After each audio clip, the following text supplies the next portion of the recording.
Tôt le matin, alors que la petite ville s'éveillait à peine, le téléphone du poste de police sonna brièvement. Une femme, dont la voix était douce et parfaitement calme, donna son nom et son adresse à l'employé et ajouta doucement « Ma fille est morte. Venez ». Ces paroles ne trahissaient ni panique, ni larmes, comme si elle se contentait de constater un fait. La conversation dura moins d'1 minute, puis la communication fut coupée. Des policiers en patrouille et des ambulanciers furent immédiatement envoyés à l'adresse indiquée. Après quelques minutes seulement, les policiers arrivèrent à la périphérie de la ville, dans une petite maison cachée à l'écart de la rue principale. Le portail était entrouvert et la cour semblait abandonnée depuis longtemps. La porte d'entrée était également déverrouillée et personne ne vint à leur rencontre.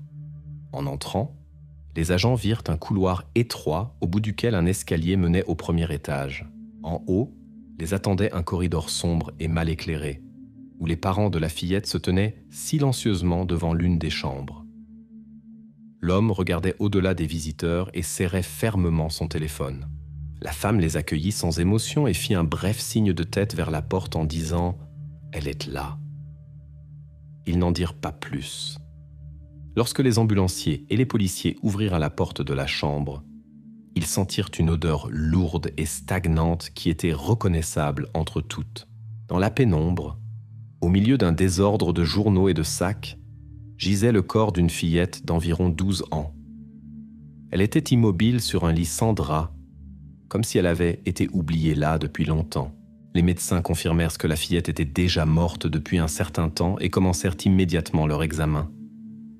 Le père de la fillette ne réagit pas à la constatation des médecins, murmurant seulement que tout s'était passé vite. La mère garda le silence et resta à l'écart. Personne ne montrait d'émotion. Personne ne posait de questions sur les mesures à prendre. Bientôt, des enquêteurs arrivèrent à la maison pour découvrir ce qui s'était passé. Les parents acceptèrent de descendre et de parler aux officiers dans la cuisine encombrée d'objets inutiles. L'homme jouait nerveusement avec son téléphone, tandis que la femme, regardant le sol, dit qu'elle avait appelé parce que tout était déjà clair. Lorsque les officiers demandèrent quand exactement ils avaient remarqué que leur fille était morte, les réponses des parents divergeaient. La mère mentionnait le petit matin, le père parlait de la nuit. Pendant la conversation, les ambulanciers et les techniciens de la police scientifique poursuivaient leur examen de la chambre. L'environnement indiquait que l'enfant avait passé beaucoup de temps au lit. Des taches étranges sur le matelas, des traces de saleté sur le sol et sur les murs, des appareils ménagers débranchés. Tout indiquait une longue indifférence aux conditions de vie de la fillette. Les parents n'expliquèrent pas pourquoi ils n'avaient pas cherché de l'aide plus tôt. Aux questions sur les dernières visites médicales, le père se contenta de hausser les épaules et la mère indiqua vaguement des dossiers dans l'armoire. On ne put trouver immédiatement aucun document ou certificat compréhensible. Lorsque le médecin légiste arriva, les parents ne montraient toujours aucun intérêt pour ce qui se passait. Ils observèrent en silence comment le corps d'Anna était soigneusement emporté hors de la maison. Quand les portes s'ouvrirent, l'air frais du matin dissipa un peu l'atmosphère oppressante à l'intérieur. La maison se remplissait progressivement de personnes. Des policiers et des techniciens de la police scientifique recueillaient des preuves qui formeraient plus tard la base de l'enquête. Les voisins regardaient prudemment de côté, sans s'approcher. Tout indiquait que ce n'était pas un accident tragique, mais le résultat de quelque chose de plus grave et peut-être de délibéré. Les officiers qui remplissaient les protocoles notaient, avec réserve, que la fillette avait vécu longtemps dans des conditions difficiles. Les parents n'essayaient pas de se justifier ou d'expliquer exactement ce qui s'était passé. Ils restaient assis silencieusement à l'entrée, attendant d'autres instructions. Finalement, le lieu fut scellé et les officiers commencèrent à partir les uns après les autres. Il ne restait que l'incertitude et un lourd silence, interrompu seulement par la conversation étouffée des policiers. C'est précisément ce bref appel dans le calme du matin qui marqua le début d'une affaire qui allait bientôt ébranler l'opinion publique. Il amènerait les gens à poser des questions auxquelles les parents d'Anna ne donnaient pas de réponse, se limitant à la constatation calme, presque indifférente. « Ma fille est morte ». venait. La tragédie devint encore plus amère lorsqu'il s'avéra qu'Anna était officiellement un enfant ayant des besoins particuliers depuis sa naissance. La fillette avait besoin de soins constants, de visites médicales régulières et d'exercices spéciaux. À la clinique locale, un neurologue était responsable d'elle, prescrivant les exercices nécessaires et vérifiant régulièrement son état. Cependant, au cours des 3 dernières années, tous les enregistrements d'examens médicaux avaient complètement disparu. Les voisins se souvenaient qu'il y a quelques années, Anna était parfois encore visible à l'extérieur.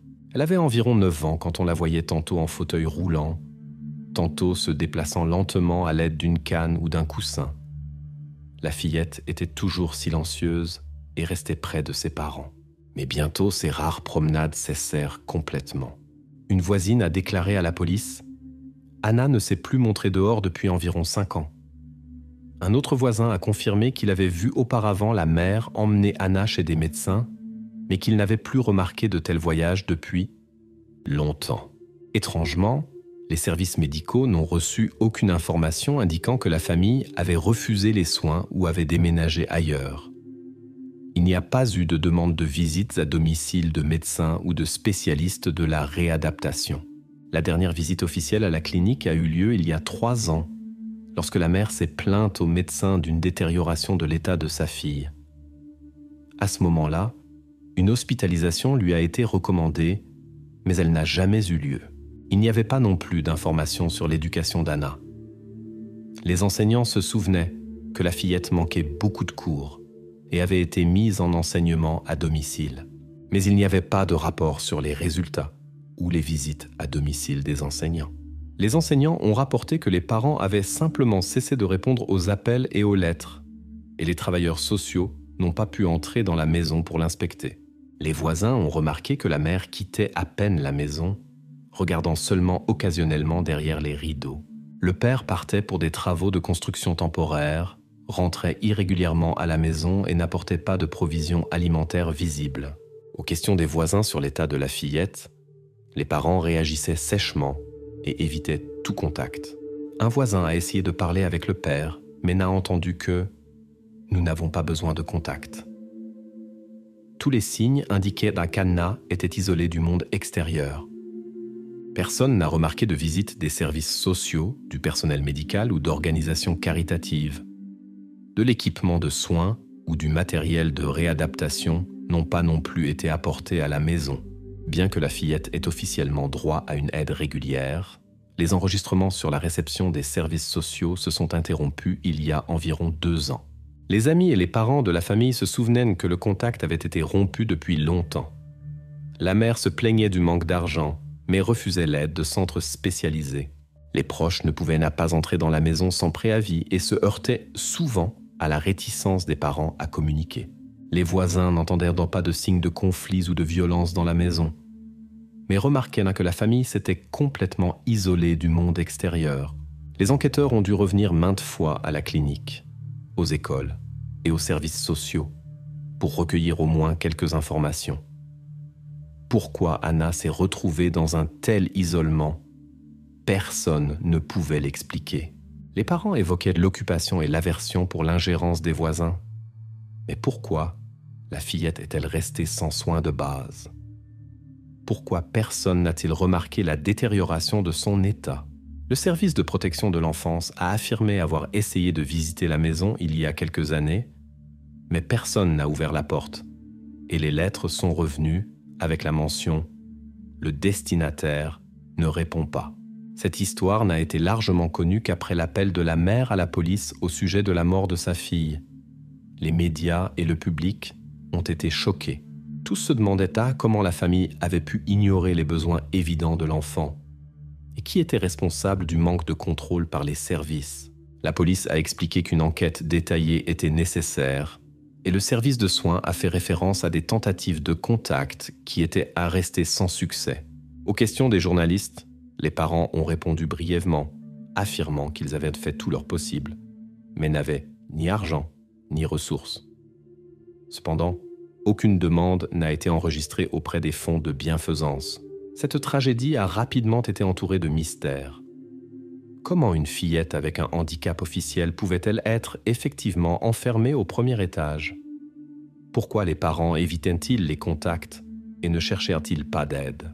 Pourquoi aucun des services sociaux n'a-t-il remarqué que l'enfant avait disparu de leur radar? La police a déterminé que le premier étage de la maison était rarement utilisé, l'électricité y était à peine allumée et les fenêtres étaient constamment fermées. On ne nettoyait pas la chambre d'Anna et on n'achetait pas de médicaments ou de produits de soins spéciaux. Les travailleurs sociaux ont essayé d'organiser une visite à domicile d'un médecin et d'un enseignant, mais ont toujours entendu un refus. On se débrouille seul. L'enquête a conclu que les parents cachaient délibérément Anna aux étrangers. Les voisins n'ont pas vu la fillette sortir ou recevoir de l'aide. Il est devenu clair que l'enfant vivait dans des conditions d'isolement total, sans les soins nécessaires. Il y avait beaucoup de questions et personne n'y donnait de réponse. La police poursuivait l'enquête, essayant de comprendre combien de temps Anna était restée sans aide et pourquoi les parents n'avaient appelé les médecins qu'après sa mort. Cette histoire a laissé un sentiment lourd et a forcé la société à réfléchir à pourquoi personne n'avait pu aider la fillette plus tôt. Anna est née avec une maladie grave qui limitait sa mobilité dès la naissance.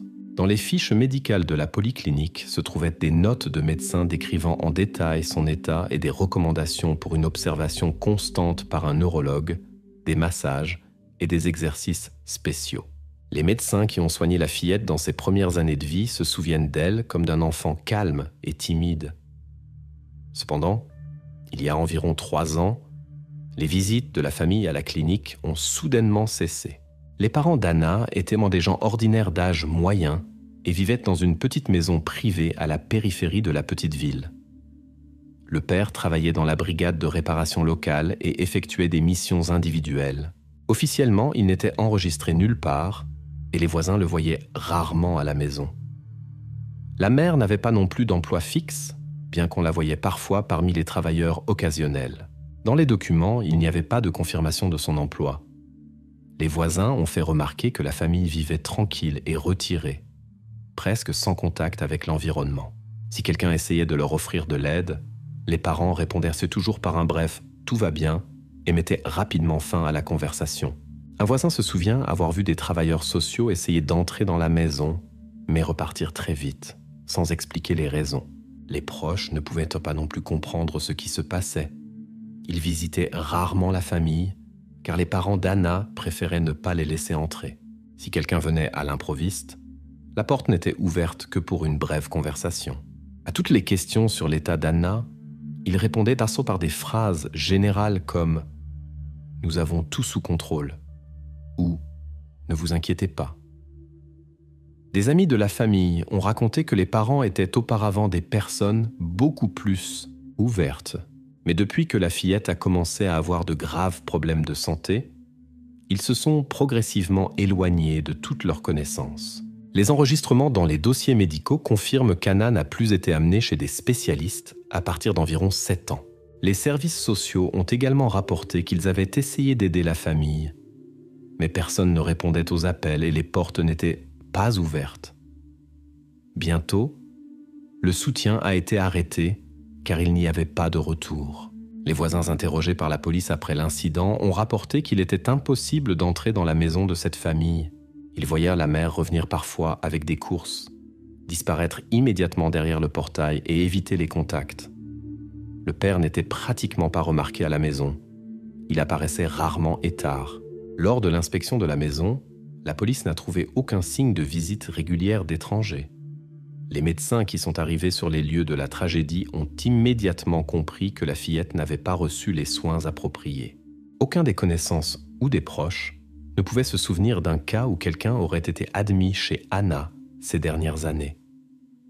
Aucun document concernant des visites des services sociaux n'a été trouvé, à l'exception de tentatives infructueuses. Au début, les parents essayaient encore de suivre les recommandations des médecins, mais au fil des années, ils se sont de plus en plus éloignés. La mère apparaissait pendant un certain temps à la clinique pour traiter les documents concernant le handicap de sa fille, mais a bientôt complètement cessé de venir. Le père, selon les médecins, n'a jamais participé aux visites médicales. La famille continuait à recevoir des prestations d'invalidité, mais personne ne vérifiait comment ces fonds étaient réellement utilisés. L'enquête a progressivement reconstitué le déroulement des événements. Anna avait besoin de soins sérieux, mais personne ne les lui offrait. Les parents ne cherchaient pas le contact avec les proches ou les travailleurs sociaux et évitaient toute inspection. Les voisins confirmaient que la famille s'était complètement isolée du monde extérieur et avait restreint l'accès à la fillette. Les archives des services ne conservaient pas de données indiquant que les parents avaient cherché une nounou ou essayé d'obtenir de l'aide de travailleurs sociaux. Tout indiquait qu'après le diagnostic d'une maladie grave, l'isolement de la famille n'avait fait qu'augmenter. Les policiers ont noté dans leur rapport que les parents se repliaient de plus en plus sur eux-mêmes d'année en année et ne laissaient entrer personne dans la maison. Cela signifiait que personne ne savait avec certitude quelle était la situation réelle avec Anna. Les principales questions auxquelles les enquêteurs devaient trouver des réponses concernaient l'absence de soins qualifiés pour enfants, l'ignorance des mesures de soutien social disponibles et la cause d'un isolement aussi profond de la famille. La mère quittait parfois la maison pour acheter de la nourriture et le père partait travailler, mais tous deux évitant des conversations détaillées sur l'état de leur fille. Les circonstances semblaient étranges. La famille était officiellement classée comme ayant besoin d'aide, mais en réalité, elle cachait la véritable situation. Les enquêteurs ont conclu que les parents restreignaient délibérément l'accès à Anna et cachaient son état. Ce sont précisément ces conclusions qui ont formé la base d'enquête supplémentaire. Lors des premières rencontres avec la police, les parents d'Anna ont expliqué sa mort par des complications de la maladie grave avec laquelle la fillette était née. La mère affirmait qu'ils avaient prétendument essayé de contacter des médecins à plusieurs reprises, mais que des difficultés financières n'avaient pas permis un traitement complet. Elle a dit calmement que sa fille était toujours dans sa chambre et semblait normale ces derniers jours, sans signes inquiétants. Le père a décrit la situation un peu différemment. Il a remarqué de la fièvre chez la fillette et a dit qu'il avait essayé de la nourrir et d'en prendre soin du mieux possible. Ce faisant, il a affirmé ne pas pouvoir appeler de médecin parce qu'il n'avait pas d'assurance maladie. Cependant, lors de conversations détaillées, des doutes sont apparus chez les enquêteurs, car les déclarations des parents divergeaient constamment les unes des autres. La mère insistait sur le fait qu'Anna dormait presque tout le temps et ne se plaignait pas de sa santé, tandis que le père assurait que la fillette se plaignait de douleurs et de fièvre. Lorsqu'on leur a demandé de donner au moins une date approximative de la détérioration, ils n'ont pas pu répondre concrètement. Tous deux évoquaient des dépenses inattendues et l'impossibilité d'organiser rapidement une aide médicale. La vérification a révélé qu'il n'y avait eu aucune demande à la clinique ni appel d'urgence depuis cette maison au cours des derniers mois. Les médecins qui travaillaient dans la région ne se souvenaient pas du nom de famille d'Anna et n'ont confirmé aucune visite chez elle. La police a même vérifié des possibilités alternatives d'aide, mais n'a trouvé aucune confirmation de demande auprès de médecins privés ou non officiels. De plus, il n'y avait pas non plus de nouvelles demandes des parents aux services sociaux pour une aide supplémentaire ou un remboursement des coûts. L'argent transféré à la famille comme allocation d'invalidité pour Anna arrivait régulièrement sur le compte, mais n'était pas utilisé pour son traitement. Il semblait que les parents évitaient les soins médicaux officiels, bien qu'ils auraient pu recevoir du soutien. Les divergences se sont poursuivies dans les récits concernant les derniers jours de vie d'Anna. La mère affirmait ne pas avoir remarqué que sa fille pourrait être en train de mourir et répétait « Il n'y avait rien de spécial ». Le père, en revanche, a dit « J'ai vu qu'elle était chaude, mais j'ai pensé que ça passerait tout seul ». La clinique n'a enregistré aucune demande d'hospitalisation. Il n'y a pas eu non plus d'appel d'urgence. Les parents n'ont pu présenter aucune ordonnance médicale et ont mentionné qu'il y avait peut-être des prescriptions, mais qu'ils ne les avaient pas conservées, car l'état d'Anna leur semblait normal. La vérification des pharmacies n'a révélé aucun achat de médicaments spécialisés. Il y avait également des incohérences dans la description de la routine quotidienne d'Anna. La mère assurait que la fillette se levait à peine, tandis que le père affirmait qu'elle essayait de se déplacer indépendamment. Les tentatives de vérifier les déclarations des parents concernant la recherche de médecins dans d'autres villes n'ont pas non plus donné de résultats. Ni les appels téléphoniques ni la correspondance avec des médecins n'ont été trouvés. Le père a dit qu'il ne faisait pas confiance aux médecins locaux et cherchèrent des spécialistes dans une autre ville, mais aucune confirmation de voyage n'a été trouvée. Ces contradictions ont éveillé de sérieux doutes chez les enquêteurs. Une inspection supplémentaire de la maison a montré que la chambre d'Anna était extrêmement négligée, sans signe de soins ou d'observation médicale. Il manquait même les équipements les plus simples pour maintenir son état. Les parents ont expliqué l'absence d'appel d'urgence en disant que ceux-ci n'étaient prétendument pas acceptés sans paiement, mais les répartiteurs du service d'urgence ont réfuté cette information. La version des parents sur l'inévitabilité de la mort d'Anna en raison d'une maladie grave n'a pas résisté à la vérification. Rien ne confirmait leurs paroles sur des tentatives de traitement, et les reçus alimentaires de la maison montraient que l'alimentation de la fillette ne tenait pas compte de ses besoins particuliers. Les experts ont souligné des signes de soins inadéquats et de négligence. Les parents n'ont pas pu expliquer pourquoi ils n'avaient pas remarqué la détérioration de l'état de leur fille. Chaque nouvelle question entraînait davantage d'écart dans leur récit. La mère a dit qu'elle ne se souvenait pas des dates exactes, et le père a affirmé avoir remarqué des symptômes de maladie une semaine avant l'incident. Ces détails ont fait douter sérieusement la police de la sincérité des parents. L'absence de documents, de dossiers médicaux et de faits concernant les visites médicales nécessitait une enquête approfondie supplémentaire. Les médecins consultés par la police ont déclaré qu'Anna aurait pu vivre normalement malgré le diagnostic grave si elle avait reçu une aide opportune. Ainsi, les premières déclarations des parents n'ont fait qu'intensifier l'incertitude de la situation. Les enquêteurs devaient découvrir comment une famille qui recevait officiellement du soutien et avait accès à des soins médicaux s'est retrouvée dans une situation où un enfant est mort sans les soins nécessaires. Les contradictions entre les paroles et les faits réels sont devenues un moment important de l'enquête et ont poussé la police à enquêter sur des causes plus profondes de la tragédie. Les résultats du premier examen sont devenus le tournant dans l'enquête sur la tragédie d'Anna. Lorsque le médecin légiste a commencé l'examen, il a découvert sur le corps de la fillette de profondes escarres, indiquant qu'elle ne s'était pratiquement pas déplacée pendant une longue période. De plus, des signes d'infection grave ont été constatés, causés par un manque prolongé de soins. Ces faits contredisaient ce que les parents avaient dit à la police. Selon leurs mots, l'état d'Anna s'était détérioré littéralement en quelques jours. Les experts ont expliqué que de telles blessures et escarres ne peuvent pas apparaître rapidement. Elles surviennent lors d'une inactivité prolongée et d'un manque de soins minimaux pour une personne alitée. Le médecin légiste a noté plusieurs lésions cutanées, dont certaines étaient enflammées. Cependant, les parents répétaient avec insistance qu'ils n'avaient remarqué le problème que la veille de la mort d'Anna. Toutes les preuves recueillies indiquaient clairement que la fillette était immobile depuis plusieurs semaines, voire plus longtemps. Les experts ont trouvé des confirmations supplémentaires sur le matelas où Anna était couchée. On y voyait clairement des traces d'un long séjour dans une position.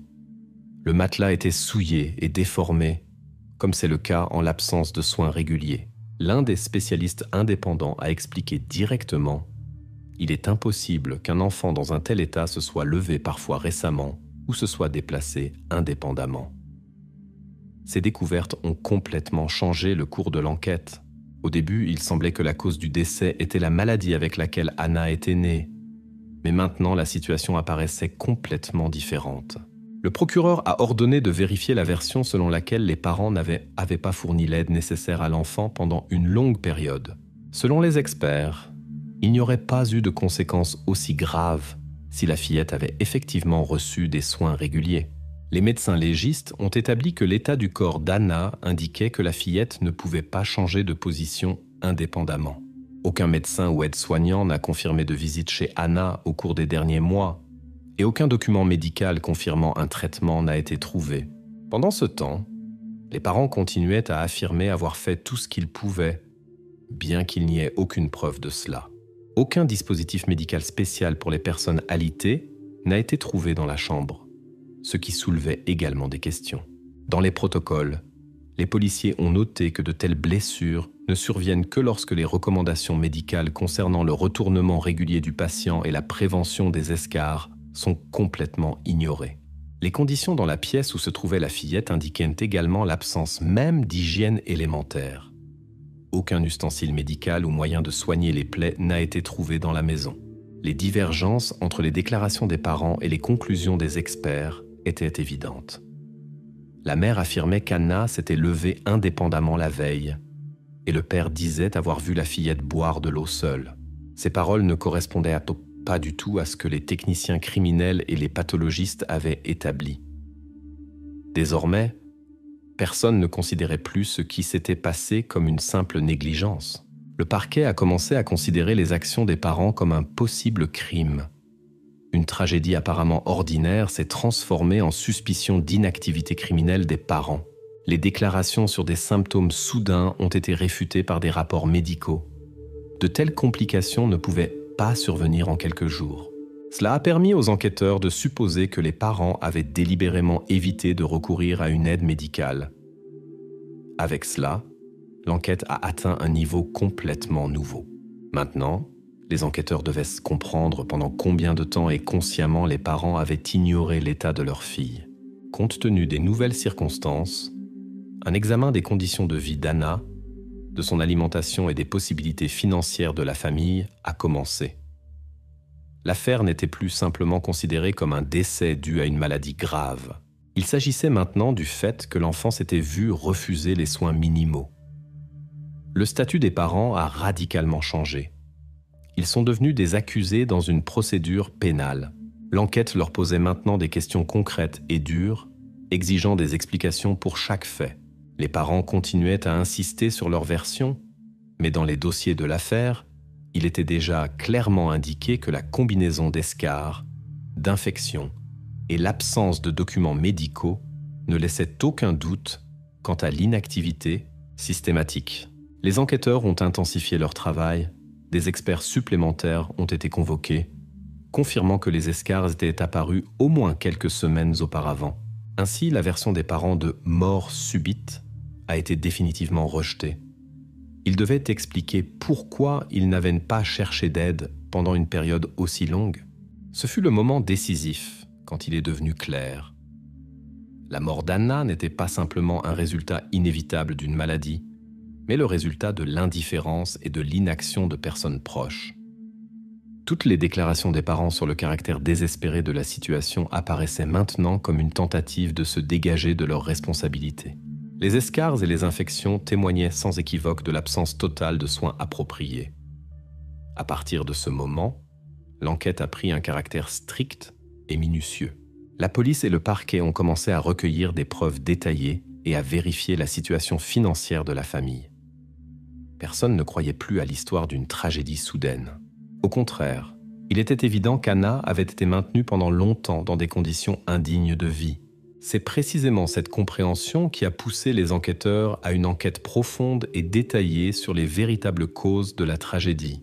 Lorsque les enquêteurs ont eu accès aux dossiers médicaux d'Anna, il est devenu clair que la fillette avait vu un médecin pour la dernière fois il y a environ 3 ans. Le neurologue avait laissé des instructions très concrètes. Anna avait besoin de massages réguliers, d'exercices physiques et de visites à domicile obligatoires d'une infirmière. Les documents soulignaient la nécessité de surveiller le poids et l'équilibre hydrique, d'appliquer des moyens spéciaux contre les escarres et de consulter immédiatement des spécialistes en cas de détérioration de l'état. Le médecin avait noté séparément un régime strict de réhabilitation et une surveillance constante sont nécessaires. Cependant, les enquêteurs n'ont trouvé aucune confirmation que ces recommandations aient été suivies. Les enquêteurs ont vérifié les informations à la clinique du district et ont tenté de savoir si la famille avait demandé de l'aide à nouveau. La réponse était claire. Après la dernière visite, il y a 3 ans, aucun nouvel enregistrement n'était apparu, à l'exception de rappels obsolètes d'examens programmés. Il n'y a pas eu non plus une seule visite à domicile d'une infirmière, et les services sociaux ont confirmé qu'ils n'avaient reçu aucune demande des parents. En outre, la police a continué à discuter avec les voisins pour comprendre quand Anna avait été vue pour la dernière fois. Il s'est avéré que personne n'avait vu la fillette depuis plus d'1 an, peut-être beaucoup plus. Un voisin se souvenait de l'avoir vue une fois il y a longtemps en fauteuil roulant à côté de sa mère, mais de tels incidents avaient cessé depuis longtemps. Un autre voisin a dit « Nous pensions qu'il se débrouillait seul et a ajouté qu'il n'avait jamais remarqué l'arrivée de travailleurs sociaux. En fait, personne n'a vu de signe que la famille s'occupait de la réhabilitation de la fillette. Des examens médicaux supplémentaires ont soulevé encore plus de questions. Les experts ont découvert chez Anna une émaciation grave et une déshydratation critique. Ils ont souligné une forte carence en nutriments et un fort déséquilibre d'éléments importants dans l'organisme. Selon leur dire, de tels problèmes sont facilement évitables avec des soins normaux et une consultation opportune de médecins. Une attention particulière des enquêteurs a été attirée par les nombreuses escarres sur le corps de la fillette. Ces plaies étaient profondes, avec des signes d'infection bactérienne, et se sont évidemment formées non pas sur quelques jours, mais sur de nombreuses semaines. Les experts ont souligné qu'avec une attention médicale minimale, ces lésions auraient pu être prévenues ou guéries à des stades précoces. Les infections causées par les escarres avaient fortement affaibli l'organisme d'Anna et l'avaient rendue extrêmement vulnérable. Cela réfutait complètement la version des parents d'une détérioration soudaine. Les enquêteurs ont étudié attentivement les commentaires du médecin légiste, qui a expliqué que l'état de la fillette indiquait clairement l'absence à long terme de la thérapie et des soins minimalement nécessaires. Les documents confirmaient également qu'il aurait existé des possibilités de survie si les parents avaient permis aux médecins et aux spécialistes d'accéder à Anna. Les experts s'accordaient à dire qu'une hospitalisation ou au moins des visites à domicile de médecins auraient pu améliorer significativement la situation. L'enquête a révélé que la famille, malgré ses faibles revenus, aurait pu recevoir une aide d'État gratuite. La loi leur garantissait l'accès à des services infirmiers, des lits spéciaux et des moyens de réhabilitation. Cependant, les parents avaient rejeté le soutien il y a environ 4 ans, déclarant qu'ils n'avaient pas besoin d'ingérence extérieure. La vérification des pharmacies a également montré que les parents n'achetaient pas de médicaments spéciaux ou de produits pour les soins des escarres. Normalement, dans de tels cas, il y a des ordonnances régulières pour des antiseptiques et des préparations anti-inflammatoires. Mais ici, rien de tel n'a été trouvé. Aucun achat lié à l'état d'Anna n'a été enregistré dans les pharmacies voisines. Dans la chambre d'Anna, les enquêteurs n'ont pas non plus trouvé de signes d'alimentation spéciale ou d'apport hydrique adéquat, nécessaires dans ces maladies. Les aliments dans la maison étaient en standard, plutôt destinés aux adultes, sans adaptation particulière pour un enfant nécessiteux. Cela était également confirmé par les reçus de magasins trouvés dans la maison. Il était important de comprendre pourquoi les parents ne s'étaient pas adressés à des organisations caritatives ou à des institutions d'État qui fournissent gratuitement des moyens et des équipements nécessaires. Aucune demande à de telles organisations n'a été enregistrée. Les employés de fondation ont confirmé que la famille ne leur avait jamais demandé d'aide et ne les avait même pas informés de l'existence d'un enfant malade. Toutes les informations recueillies par les enquêteurs brossaient un tableau triste. Anna était restée longtemps sans soins médicaux appropriés. Formellement, elle figurait sur la liste des patients nécessitant un soutien. Mais en fait, personne n'avait essayé de l'aider. Les enseignants de l'école n'ont pas non plus reçu d'informations sur son état, car les parents avaient cessé de répondre aux appels et aux messages. Ainsi, l'enquête a obtenu une clarté totale. Anna n'avait pas reçu l'aide nécessaire pendant des années. Les voisins ne l'avaient donc pas vue depuis longtemps, et l'examen médical confirmait une négligence à long terme de la santé de la fillette. Selon les spécialistes, elle aurait eu une chance de vie normale si les parents n'avaient, il ne faut pas ignorer les instructions des médecins et avaient cherché un soutien en temps opportun. Ces conclusions sont devenues la base d'une qualification plus sévère de l'affaire. Les enquêteurs ont commencé à considérer ce qui s'était passé comme le résultat d'un isolement conscient de l'enfant et d'un refus total d'aide. La police a entamé une vérification détaillée de la façon dont les parents avaient utilisé les subventions et pourquoi ils n'avaient pas pris de mesures pour sauver leur fille. Personne ne doutait plus qu'on aurait pu aider Anna si les parents avaient montré de la sollicitude et profité de l'aide à laquelle ils avaient droit en vertu de la loi. Plus l'enquête avançait, plus l'image de la négligence des besoins d'Anna devenait claire et tragique.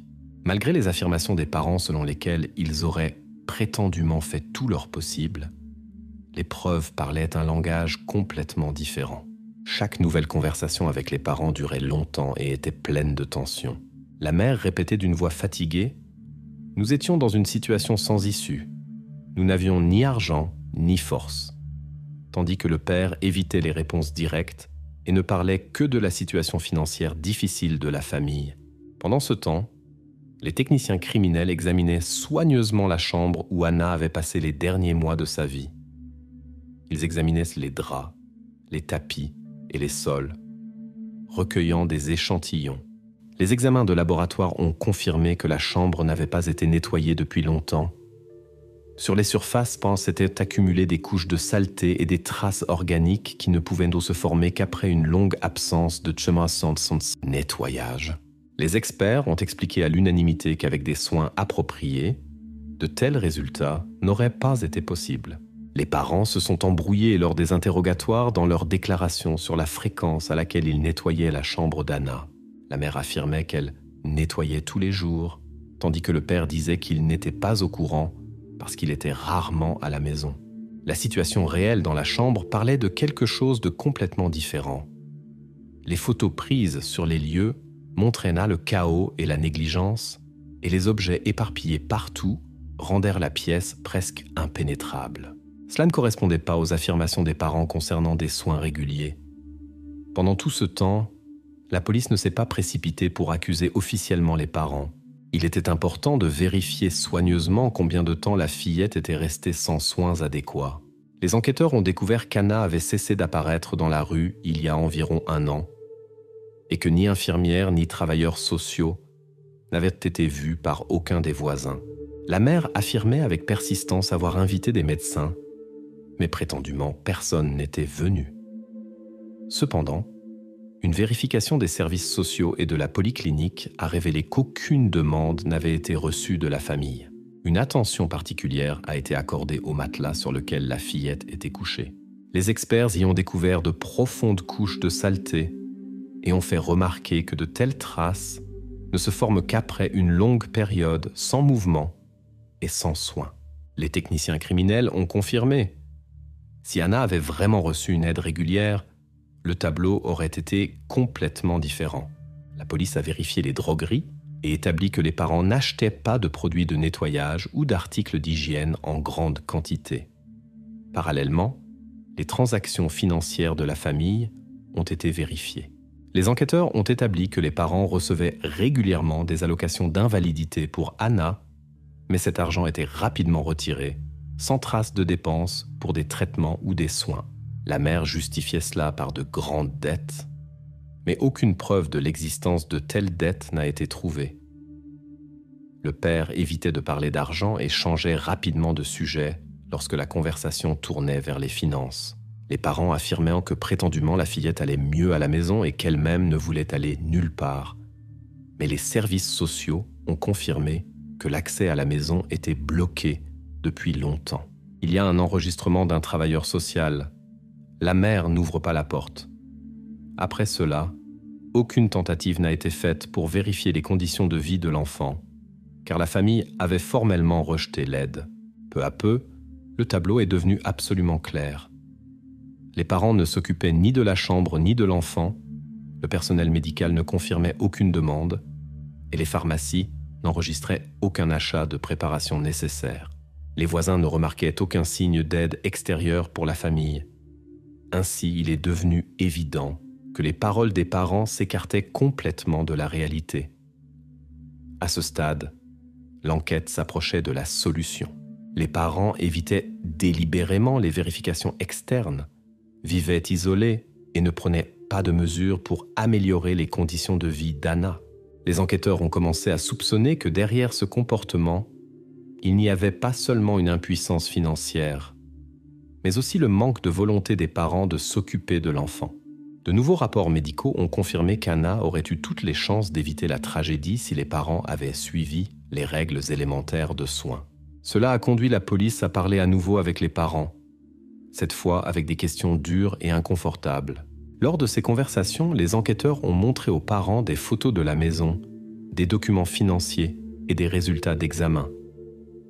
Peu à peu, toutes les voies vers des justifications se sont fermées. Les parents ne pouvaient plus expliquer de manière plausible pourquoi ils n'avaient pas profité de l'aide gratuite à laquelle ils avaient droit en vertu de la loi.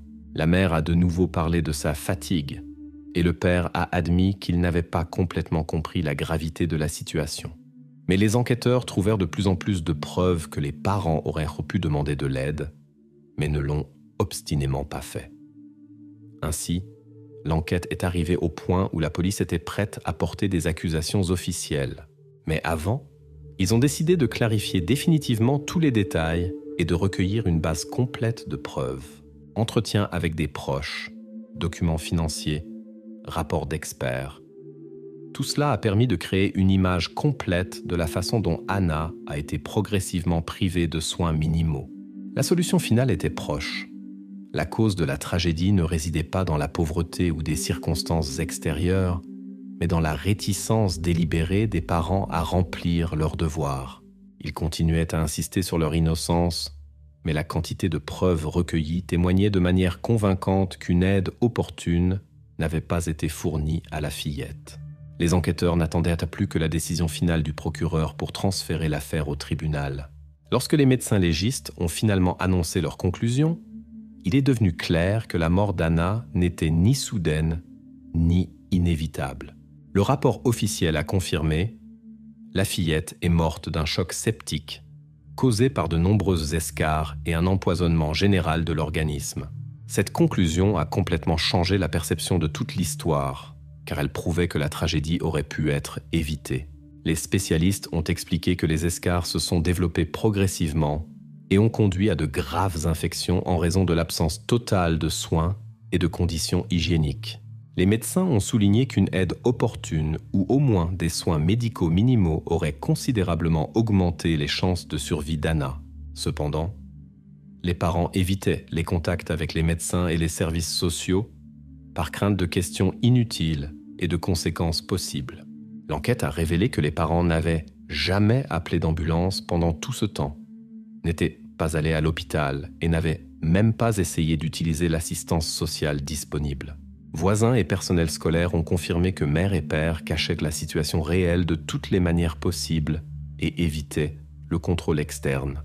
Les subventions qui entraient régulièrement sur leur compte bancaire n'étaient pas dépensées pour les besoins médicaux d'Anna. Sur la base de toutes les preuves recueillies, les enquêteurs sont arrivés à une conclusion sobre. Il s'agissait d'une inaction consciente des parents qui comprenaient les risques mais n'ont pas pris de mesures pour sauver leur enfant. C'est pourquoi la police et le parquet ont porté des accusations de maltraitance d'enfants avec des conséquences graves. Initialement, la version d'une mort par négligence a été discutée, mais les faits ont obligé les enquêteurs à envisager également des accusations plus graves. Lorsque les parents ont comparu à nouveau devant les enquêteurs, on les a officiellement informés qu'ils étaient en état d'arrestation. Les enquêteurs leur ont présenté les résultats des rapports, les témoignages de médecins et de spécialistes, qui confirmaient clairement la longue absence d'aide médicale. Le père a tenté de se justifier en disant « Nous ne savions pas que c'était si grave ». Mais ces paroles ont été réfutées par des documents de la polyclinique où figuraient des instructions claires sur les soins. La mère a de nouveau évoqué le manque d'argent, mais le parquet a rappelé que les parents ne s'étaient jamais adressés aux services sociaux qui auraient pu fournir une aide gratuite. Le rapport des experts médicaux est devenu le tournant de toute l'enquête. Il indiquait clairement un lien direct entre l'inaction des parents et la mort d'Anna. Le choc septique a été causé par de graves infections des escarres, qui ne pouvaient survenir que dans des conditions de manque prolongé d'hygiène et de soins. Après l'arrestation, mère et père ont été conduits au centre de détention provisoire. Le parquet a déclaré officiellement que les actions des parents constituaient de la maltraitance d'enfants ayant conduit à la mort de l'enfant. La version originale d'une mort accidentelle a maintenant complètement perdu sa pertinence. Les dossiers de l'enquête parlèrent d'un caractère conscient de l'inaction. Ainsi, l'enquête officielle a confirmé que la mort d'Anna n'était pas une tragédie inévitable, mais un résultat direct de négligence et d'évitement conscient de l'aide de médecins et de services sociaux par les parents. La peur des vérifications et la réticence à laisser entrer des étrangers dans la maison sont devenues la raison principale pour laquelle Anna n'a pas reçu les soins nécessaires pendant si longtemps. Lorsque la police est intervenue, il était déjà trop tard. Le rapport final était catégorique. La mort d'Anna est le résultat d'une négligence systématique et d'une ignorance consciente des recommandations médicales. La famille recevait formellement des subventions, mais ne les utilisait pratiquement pas aux fins prévues. L'arrestation des parents et le transfert de l'affaire au tribunal sont devenus la conclusion logique d'une longue et douloureuse histoire d'enquête. Les dossiers de l'affaire ont été transmis aux journalistes et aux organisations publiques pour attirer l'attention sur le problème et prévenir des tragédies similaires à l'avenir. Services sociaux et police ont souligné la nécessité d'une intervention opportune et ont rappelé l'existence de nombreux programmes et fondations prêts à fournir une aide gratuite aux familles avec des enfants gravement malades. Finalement, les parents ont été traduits en justice pour maltraitance d'enfants ayant conduit à la mort de l'enfant. L'affaire est officiellement passée à la phase judiciaire, sans exclure un durcissement de l'article d'accusation. Au moment de la conclusion de l'enquête officielle, il n'y avait plus de doute. La tragédie ne s'est pas produite en raison de la maladie incurable d'Anna, mais à cause de l'indifférence et de l'inaction criminelle de ses plus proches parents. Lorsque les spécialistes du service médico-légal ont commencé à préparer soigneusement le corps d'Anna pour le transport, ils ont fait une découverte horrible qui a choqué même des experts expérimentés. Au moment où ils ont essayé de soulever la fillette du lit, il est devenu clair que sa peau avait littéralement fusionné avec la housse du matelas. La situation était si critique qu'il était impossible de séparer le corps sans intervention chirurgicale. Les médecins ont confirmé par la suite que les tissus et la peau avaient été gravement endommagés en raison du long séjour dans une position et de l'absence totale de soins. Les experts ont expliqué qu'un tel état ne se produit que lorsqu'une personne n'est pas déplacée pendant une longue période et ne reçoit pas même une attention médicale minimale. Les escarres sur le corps de la fillette étaient devenues si profondes qu'elles avaient provoqué une nécrose, faisant fusionner la peau avec le tissu du matelas. Dans les documents, les médecins légistes ont directement indiqué que la cause était le mépris à long terme des mesures d'hygiène de base et des recommandations médicales. C'est précisément ce fait qui a été cité par les enquêteurs et les juges comme l'une des preuves les plus claires de négligence de la part des parents. Même des spécialistes expérimentés ont été horrifiés par la gravité de ce qu'ils ont vu. Pour séparer correctement et soigneusement le corps d'Anna du matelas, il a fallu faire appel à des médecins supplémentaires ayant des compétences chirurgicales. Dans le rapport, il a été noté que cet épisode tragique a nécessité un travail supplémentaire, car le tissu du matelas était devenu partie intégrante de la peau endommagée de la fillette.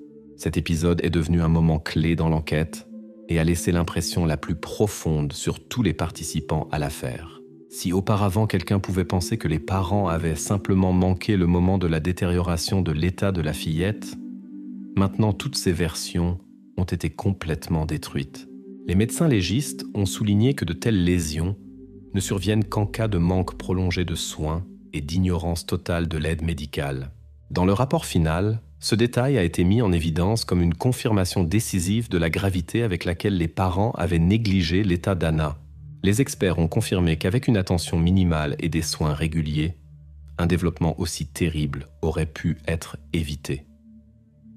L'analyse des lésions a permis de déterminer combien de temps l'enfant était resté immobile. Enquêteurs et criminalistes ont qualifié cette affaire comme l'une des plus graves de toute leur carrière. Ainsi, il est devenu définitivement clair que la fillette avait été maintenue dans des conditions de saleté complète et sans aucun soin élémentaire. Pour les enquêteurs, ce fait a fermé pour toujours la question de la casualité ou de la soudaineté de ce qui s'est passé. Toute explication des parents selon laquelle ils n'auraient prétendument pas eu le temps de remarquer la détérioration a été complètement réfutée par l'état du corps. Après avoir terminé toutes les procédures pour sécuriser et documenter les preuves, l'équipe d'experts a remis les documents à l'enquête avec la note que de tels cas sont extrêmement rares et témoignent manifestement d'une inaction prolongée et constante. C'est précisément cette terrible découverte qui est devenue le dernier argument le plus convaincant contre les parents, après lequel personne ne pouvait plus dire qu'ils n'avaient simplement pas eu le temps d'aider leur fille.